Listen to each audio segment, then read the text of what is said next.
be a very different experience, no matter how successful you are within a group, to be one of an ensemble and then to find yourself out there at the front?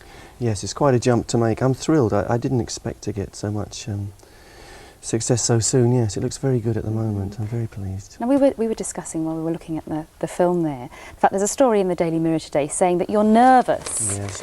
Oh dear. Well, you see, you have to read these things. Sorry, was it your paper? No. Yes, saying you're nervous about going on a world tour. That's overstating the case slightly, isn't it? I'm not really nervous, but I want to do it right. No, I don't think nervous is the right word. But it's a challenge, and it's quite. It's something quite thrilling to look at because it's totally new. I have a clean slate. I can do what I want, you know, and I want to make sure it's done right. So rather than just plunge in and make a fool of myself, I want to sort of go somewhere and work on it. Same as the band did, you know, same as Queen did in the early days. Is there a sense that really it's such an act to follow as well, that you don't want to go out on a limb and be criticised afterwards? You want it to be a really good show, because Queen were absolutely renowned for being showmen, with the ultimate showman at the front.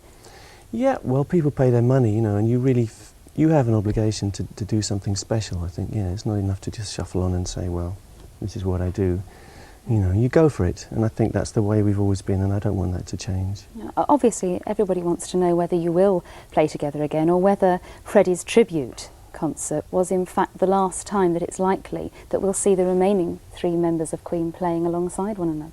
I'm sure at some point we'll play together again, but I don't think we can be Queen anymore. I really don't. I don't think it makes any sense without Freddie. You know, it was, and we always said if any one of us went, Queen wouldn't be a viable proposition anymore.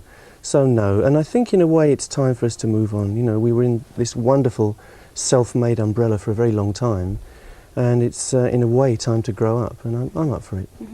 The album, you've called it Back to the Light. I mean, obviously the 2 years when you were writing it, a very difficult time. Freddie had been very ill, and then, as we all know, had died.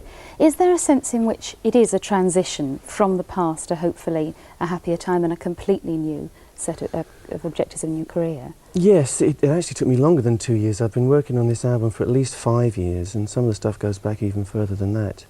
But yes, for me it's a sort of clearing out. You know, all this material has been there in different forms, you know, and little pieces of tape around the studio, you know, and finally it's all on a piece of plastic, and that makes me very happy, yes. So having cleared that out, I want to be able to move on, yeah. It's well documented. They're Driven by You, which was great success as a single, started off as a car commercial. I was very lucky to have that vehicle. Vehicle. Oh dear.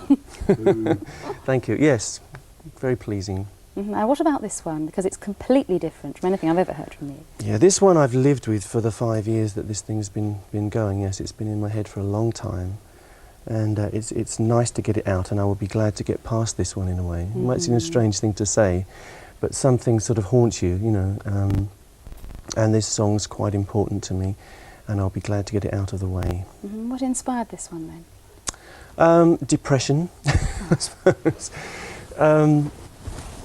And songs are a very good way of taking things out of something inside you and putting them there so you can see them and work on them.